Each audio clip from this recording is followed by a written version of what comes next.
Haleluya, puji Tuhan Yesus. Saudara-saudara yang terkasih di dalam Tuhan Yesus, selamat pagi, selamat berjumpa kembali dalam acara Renungan Sarapan Rohani GPDI Situbondo. Saudara, hari-hari ini kita sedang menantikan Hari Pentakosta, di mana pada 2000 tahun yang lalu di suatu tempat di Yerusalem, Roh Kudus dicurahkan kepada murid-murid Tuhan Yesus yang sedang berdoa menanti janji Tuhan. Apakah janji Tuhan itu? Mari kita baca di dalam Yohanes 14 ayat yang 16 dan ke-17. Kata Tuhan Yesus, "Aku akan minta kepada Bapa dan Ia akan memberikan kepadamu seorang penolong yang lain supaya Ia menyertai kamu selama-lamanya, yaitu Roh kebenaran. Dunia tidak dapat menerima Dia sebab dunia tidak dapat dan tidak mengenal Dia, tetapi kamu mengenal Dia sebab Dia menyertai kamu dan akan diam di dalam kamu." Tepat pada hari Pentakosta ketika mereka berkumpul, Roh Kudus yang dijanjikannya digenapi. Kita dapat membacanya di dalam Kisah Rasul 2 ayat 1 sampai yang keempat. Ketika hari Pentakosta, semua orang percaya berkumpul di suatu tempat, tiba-tiba turunlah dari langit suatu bunyi seperti tiupan angin keras yang memenuhi seluruh rumah di mana mereka duduk. Dan tampaklah kepada mereka lidah-lidah seperti nyala api yang bertebaran dan hinggap pada mereka masing-masing.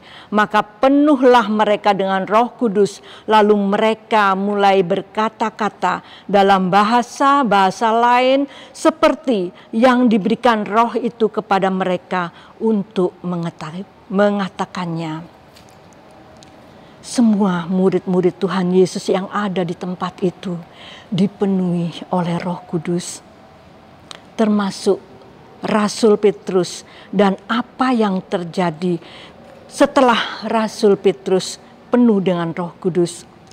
Ada perubahan yang dahsyat yang terjadi pada Petrus. Yang kita tahu, dia telah menyangkal Tuhan Yesus sebanyak 3 kali. Pada saat Tuhan Yesus ditangkap di Taman Getsemani, karena rasa takutnya dan mencari keamanan bagi dirinya sendiri. Tiba-tiba pada saat itu dia bangkit dan berdiri serta berkhotbah tanpa ada rasa takut dan gentar, dengan hikmat dan urapan dari Roh Kudus yang dapat saudara baca di dalam Kisah Rasul 2 ayat 14 sampai 40. Begitu luar biasa pekerjaan Roh Kudus. Rasul Petrus yang berlatar belakang pendidikan yang rendah dapat menyampaikan nubuatan dari para nabi-nabi tentang Tuhan Yesus, sehingga mata mereka mulai terbuka bahwa Tuhan Yesus yang telah mereka salibkan itu adalah Tuhan dan Juru Selamat mereka. Puji nama Tuhan Yesus. Satu tokoh lain yang akan saya sampaikan yaitu Rasul Paulus yang dahulunya bernama Saulus.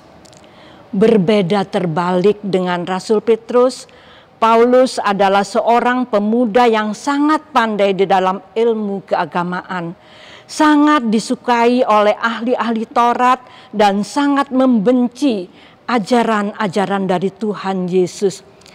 Suka menganiaya jemaat Tuhan.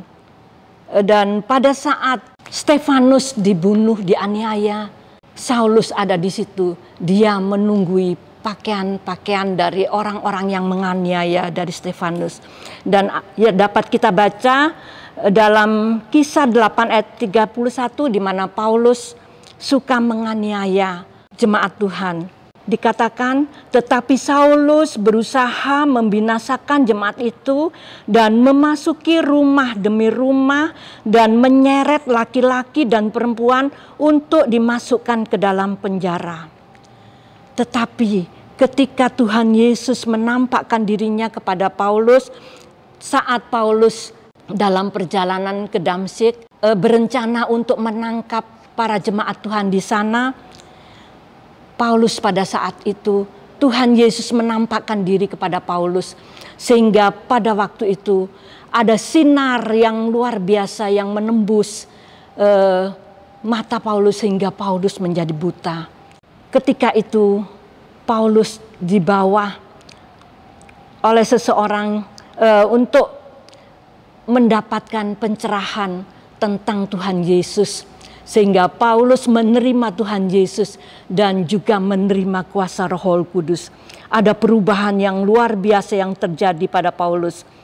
Sehingga dalam suratannya di dalam Galatia 2 ayat yang ke-20, Rasul Paulus mengatakan bahwa hidupku bukannya aku lagi, melainkan Kristus yang tinggal di dalamku. Hidup di dalam iman kepada Anak Allah yang telah mengasihi aku dan telah menyerahkan dirinya untuk aku. Suatu perubahan yang besar. Kalau dahulu dia membenci Tuhan Yesus serta pengikut-pengikutnya, menjadi pengikut Tuhan Yesus dan hidupnya bagi Dia. Hidup untuk melayani Dia.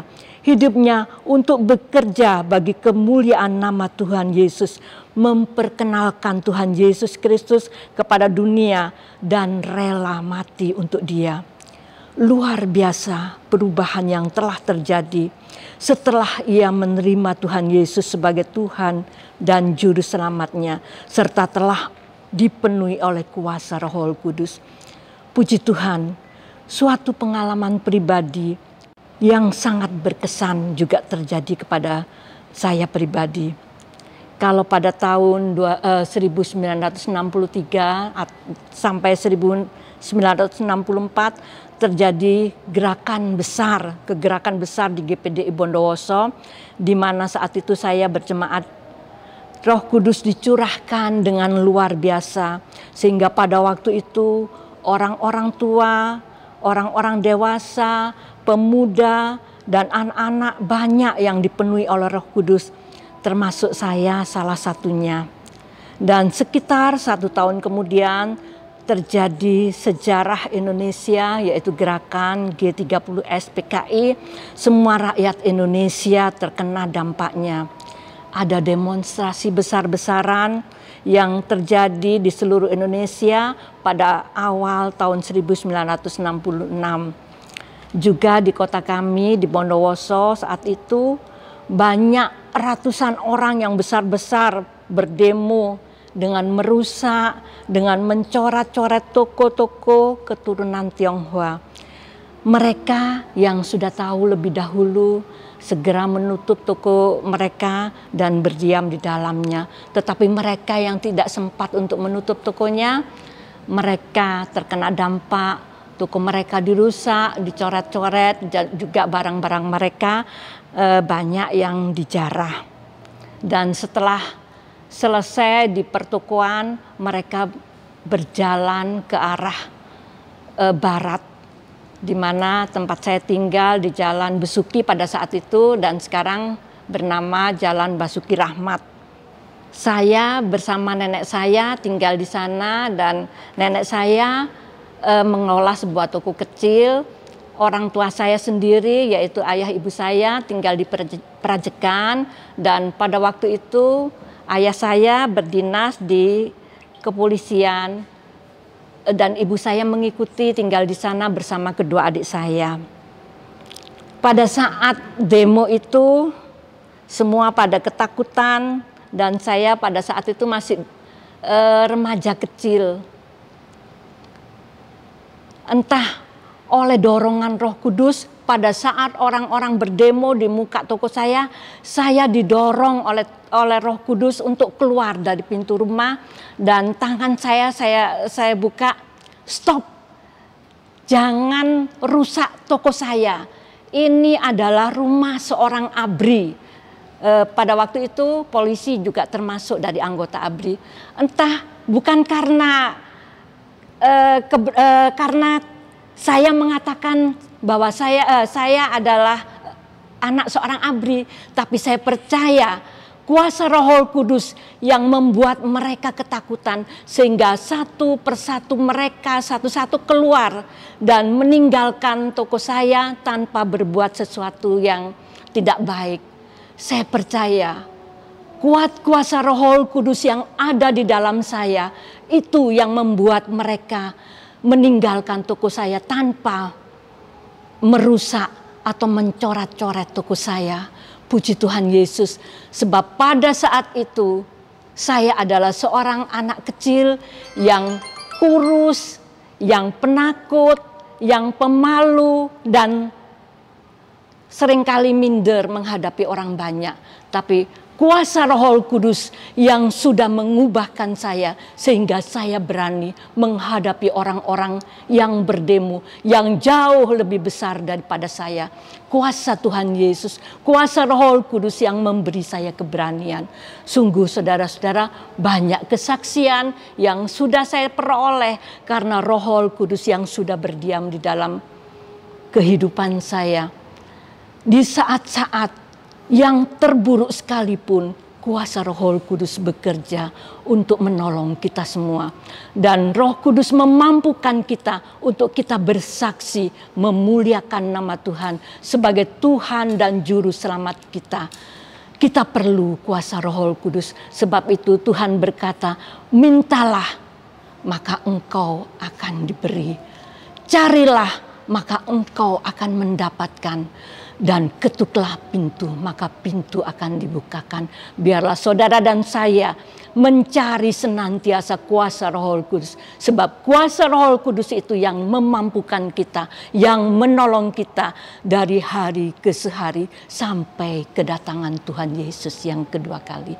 Terima kasih, inilah renungan sarapan rohani yang dapat saya berikan kepada saudara-saudara sekalian. Tuhan Yesus memberkati kita semua. Puji nama Tuhan, selamat beraktivitas kembali.